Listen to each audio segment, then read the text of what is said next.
สูตรมาเสริมศรัทธาแถมสักเล็กสักน้อยหนึ่งในศาลากลิวิจาสูตรเป็นพระธรรมเทศนาที่ใจสืบจาตามาแต่โบราณกาลได้กล่าวถึงเมื่อครั้ง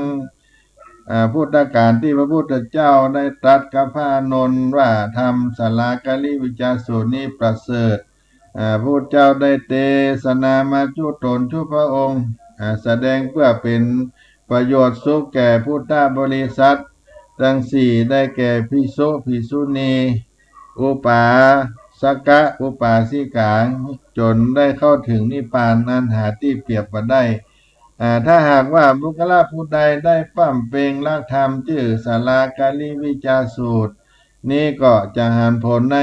ปัจจุบันปราศจากอันตรายทั้งหลายมีความอาจหาญแก้วกล้าในการทำความดีฉลาดรู้ในท่ามกลางปริษัทสี่แม้แต่สัตตาลิฉานก็บ่สามารถทำอันตรายได้แม้แต่ท้าวองค์อินผู้เป็นใหญ่กว่าเทวดาทั้งหลายก็มาเรียนเอาจากสำนักพระพุทธเจ้าไปเป็นที่จ้างที่เบิ่งของตนและสอนให้หมู่เทพยดาจนสิ้นอายุไขของตนด้วยเหตุนี้พุทธเจ้าจึงอนุญาตให้ศาลากลิวิจาสูตรธรรมดวงประเสริฐนี้ไว้เป็นที่ไหว้และสักการะบูชาเพื่อความเจริญผาสุกในกาลทุกเมื่อพุทธเจ้าแสดงธรรมศาลากลิวิจาสูตรแล้วพระอานนท์ก็เจริญด้วยอายุพ้นจากเพียที่โลคาทั้งหลายทั้งปวงในกาลครั้งนั้นพระอานนท์ก็มีใจยินดีในธรรมเทศนาของพุทธเจ้าแถมประการหนึ่งพระอานนท์ก็หาทุกข์บ่ได้ความเจ็บป่วยก็บ่มีมานำซ้ำก็ยังมีลาภะลาภยศทวีคูณแล้วพระพุทธเจ้าก็ตรัสแก่พระอานนท์ว่าบุคคลผู้ใดได้เคารพจบจำขึ้นใจบ่ขาดบุคคลผู้นั้นก็บ่มีทุกข์บ่มีทุกข์มีแต่สุขมียศบ่ขาดรอดพ้นจากศัตรูภัยมารทั้งหลายมีความสุขกายสุขใจในอิริยาบถทั้งสี่จะนั่งจะยืนจะนอนจะเตียวก็มีสุขกายสุขใจหากว่าเสียชีวิตไปแล้วก็จะได้ไปจุติเกิดในสุคติโลกสวรรค์เมื่อกลับมาเกิดในมนุษย์บางคนแถมก็จะได้เกิดในขกูลกษัตริย์พราหมณ์เศรษฐีมั่งมีด้วยเข้าของสัมปติทรัพย์สมบัติจะเอื้อต่อการรักษาศีลเจริญเมตตาภาวนาเพื่อเป็นปัจจัยไปสู่สุคติในที่สุดแห่งพระธรรมเทศนานี้ประโยชน์ต่อสัตว์โลกทั้งหลายมีภิกษุณีอุปาสกะอุปาสิกาอินทพรหมยมราชเทวดาทั้งหลายอันมาจุ่มนุมกันในที่นั้นก็ได้ถึงธรรมวิเศษพระเพศว่าโสดาบันสกิตากานาคามีอรหันตาเป็นต้นเป็นปริญโยสารเมื่อเฮามาวิเคราะห์ตามสาระลักธรรมที่ปรากฏในธรรมศาลากลิวิจาสูตรนี้ก็เป็นสาระนำธรรมการเมืองที่เสริมสร้างจิตวิญญาณในประเพณีสืบชาตาที่ดีต่อชุมชนในล้านนาประเทศเฮาในล้านนาของเฮาก็คือธรรมะนั่นก็คือสุตตะคือการได้รับฟังที่ว่าบุคคลยิงใจได้สวดที่ยายได้จำเริญขึ้นใจแม้นบอกขาดแม้นได้ฟังด้วยสัจจะคารวะครบยามดังอันความว่าบุคคลผู้ใดได้สาธยายต้องจำขึ้นใจบอกขาดย่อมปราศจากทุกข์มีสุขเบิกบานมีลาภะมียศปราศจากข้าศึกศัตรูอันตรายทั้งปวงตั้งกายใจในอิริยาบถทั้งสี่แม้ตายไปจากโลกมนุษย์ก็ไปสู่โลกสวรรค์ได้เกิดมาเป็นมนุษย์ก็ได้เกิดในขับบุญคัตติยะกษัตริย์พราหมณ์หรือเศรษฐีมั่งมีด้วยสมบัติเข้าของทุกภพทุกชาติ อันที่สองทานศีลภาวนาที่ในธรรมศาลากลิวิจสูตรดังในบทที่ว่ายุตั้งได้กระทำปั้มเพลงตานรักษาศีลเมตตาภาวนาไปใจบ่ขาดความในขณะที่เกิดมาในมนุษย์นั้นเมื่อมีความเพียรพร้อมในลาภยศสุขสรรเสริญแล้วก็มีความสะดวกที่จะให้กินให้ทานการให้ทานแบ่งปันสิ่งของแก่คนอื่นสมควรให้รักษาศีลสำรวมกายวาจาใจเจริญเมตตาภาวนาทำใจของตนให้ผ่องแผ้วมีจิตใจละใคร่ปรารถนาให้ผู้อื่นเป็นสุขอันนี้ก็เกิดขึ้นในธรรมศาลากาลิวิจาสูตรหน้าแถมอันหนึ่งข้อที่สามความไม่ประมาทในธรรมนั้นบอกว่าบ่ได้ประมาทละสาเพื่อเป็นปัจจัยให้ไปหน้าให้ได้เกิดในจันฟ้าและเนรปานบ่อยากจะแล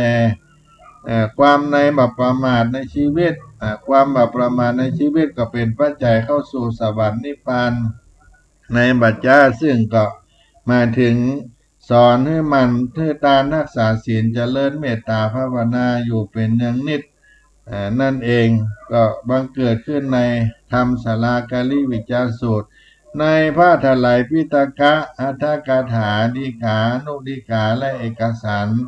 วิชาต่างๆบ่สามารถระบุได้ถึงแหล่งที่มาได้ว่าธรรมศาลากาลิวิจาสูตรนี้ได้ปรากฏส่วนไหน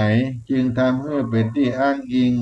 เป็นแหล่งที่มาก็ยังสรุปบ่ได้แต่เป็นที่น่าสังเกตในตอนท้ายของธรรมศาลากาลิวิจาสูตรว่าในได้ระบุในธรรมศาลากาลิวิจาสูตรว่าศาลากาลิวิจาสูตรตังนิทิตังขีญาณกล่าวแก้ไขยังศาลากาลิวิจาสูตรอันมาในที่ประมลก็บังกรมสมเด็จเสด็จแล้วตอนนี้ก่อนแลก็เหมือนจะระบุว่าที่มาพระสูตรนี้ว่ามาจากที่ประมลที่ประมลหมายถึงที่พยามลและคงมีคนสงสัยไปถามว่าที่ประมลนี้อยู่ในพระไตรปิฎกเล่มใดในจำนวน45เล่มดังนั้นก็ยกเอาเนื้อหาในภาษาบาลีในต้นว่าเอวเมสุตตังเอกังสมัญญังภควาลาจากะเหวิหารตินั่นเป็นต้นซึ่งก็มีแปลความว่าในสมัยที่พระพุทธเจ้าอยู่ที่เขาคิชกูฏกรุงราชคฤห์นั้นได้แสดงธรรมแก่พระอานนท์เกี่ยวกับความเจ็บป่วยเหล่านี้เป็นต้นก็เป็นธรรมที่โบราณอาจารย์เจ้าเปิ้นได้รจนาประพันธ์แต่งเป็นพระธรรมเทศนาในศาลากาลิวิจาสูตรนี้ก็มาเป็นเรื่องราวผูกโยงกันให้เหมาะสมกับเหตุการณ์ในพระพุทธศาสนาก็คล้ายกับพระสูตรตันตปิฎกได้ปรากฏในบาลีในที่ประมลมาจากไหนใครเป็นคนยืนยันว่ามนต์นี้แสดงในพระไตรปิฎกพระสูตรตันตปิฎกเล่มใดทั้งนี้พุทธองค์ก็บ่ได้ตรัสสอนไว้ในพุทธบริษัทเชื่อถือในอิทธิปริหารการอ้อนวอนร้องขอจากสิ่งศักดิ์สิทธิ์ใดนอกจากการลงมือการศึกษาเล่าเรียนและปฏิบัติด้วยตนเองเป็นสำคัญจึงก็เป็นธรรมคำสอนให้คนเฮาได้มีเจตนาได้เคารพในธรรมศาลากาลิวิจาสูตรนี้ให้ได้ขึ้นใจและให้ได้รู้จักให้ทานรักษาศีลเจริญเมตตาภาวนาบ่ได้ประมาทที่เป็นปัจจัยให้เขาดำเนินชีวิตด้วยความสุขตามอัตภาพจนถึงที่สุดแห่งชีวิตไปสู่สุคติมรรคผลนิพพานตามลำดับในสรุปว่าพระคาถาในศาลากาลิวิจาสูตรเมื่อผู้สืบชะตาผู้ที่ได้สืบชะตาได้ฟังธรรมศาลากาลิวิจาสูตรนี้ได้นำไปปฏิบัติอย่างจริงและนำเข้าถึงความคำสอนก็จะบังเกิดความสุขปิติอิ่มใจพ้นจากโรคภัยไข้เจ็บทั้งหลายทั้งปวงทุกภัยทั้งหลายที่บังเกิดแก่ชีวิตทั้งมวลและอายุยืนยาวมีความสุขทุกอิริยาบถทุกทิวาราตีการโดยเฉพาะผู้ที่เจ็บไข้ได้ป่วย เรื้อรังยาวนานรักษามาหายเมื่อได้รับฟังศาลากาลิวิจารสูตรนี้ก็จะเกิดอานิสงส์ปีติแห่งจิตใจคือทำให้จิตใจที่วุ่นวายฟุ้ง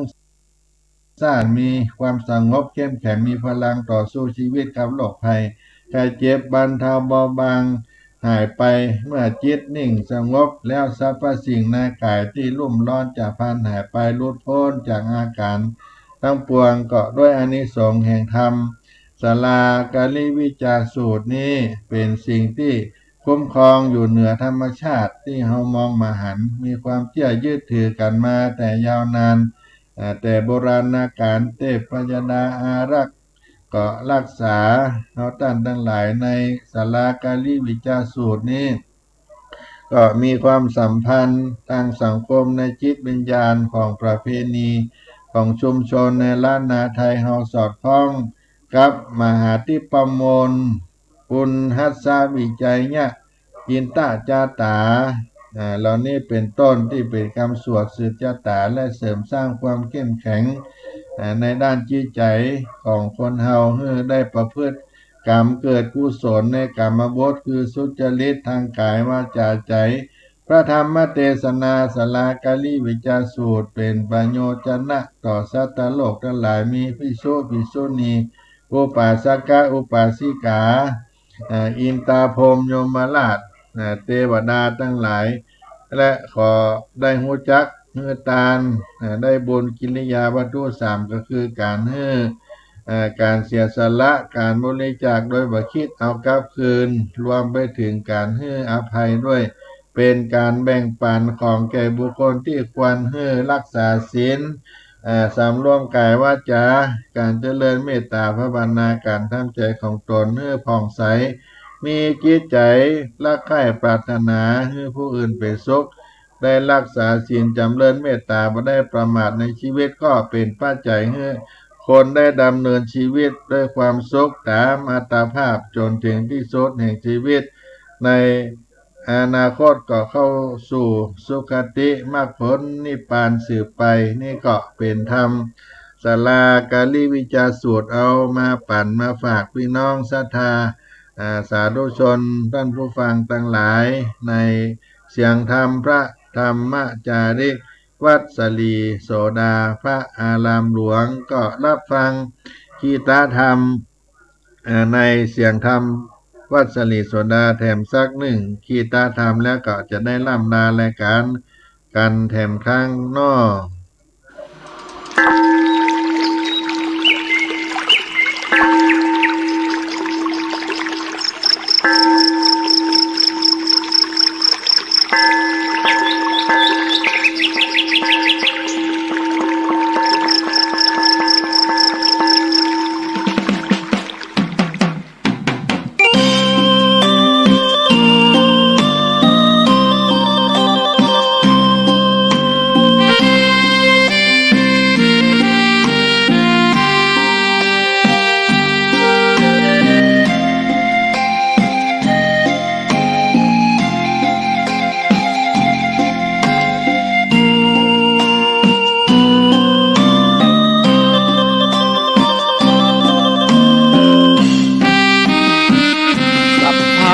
ทานังธรรมะทานังชินาติภาษาบาลีที่พุทธองค์ท่านทรงตรัสสอนการให้ธรรมะชนะการให้จงได้สังวรให้ทราบภายในชะล้างจิตใจให้คำสั่งสอนธรรมะจะช่วยกัดกร่อนนิวรณ์จะได้เบาบางในสุดท้ายแห่งรายการเสียงธรรมวัดสลีโสดาพระอารามหลวงก็ขอศรัทธาญาติโยมท่านผู้ฟังทุกผู้ในคนที่ได้สดับรับฟังเสียงธรรมศาลากาลิวิจารสูตรนี้จงได้เป็นมังคละกับตนกับตัวเอาเป็นน้ำพุทธมนต์ชำระตนชำระตัวให้ได้ให้ทุกโศกโรคภัยมีอายุมั่นขวัญยืนสืบไปวันนี้ขอความสุขสวัสดี จงมีแก่ท่านสาธุชนทั้งหลาย ถึงเวลา6 โมงแล้วมิตรแก้วพี่น้องเจ้าสายตีข้องต้องจากลาหนีขอเรียบเรียงร้อยบาทถ้อยวาจีสุพจนีปอนดีฝากเจ้า คนฟังตั้งหลายยิ่งใจหนุ่มเท่าตามใจละเมาวัดไว้ตั้งทรัพย์สิ่งของเงินทองของใจสมใจไฟได้นานานิราชปัตตุกเจริญสุขาผาธนาสมไฟอ้างเหมือนกันจุผู้ในคนจะตาโลธรรมาวัฏันติอายุวันโนสุขังปะลัง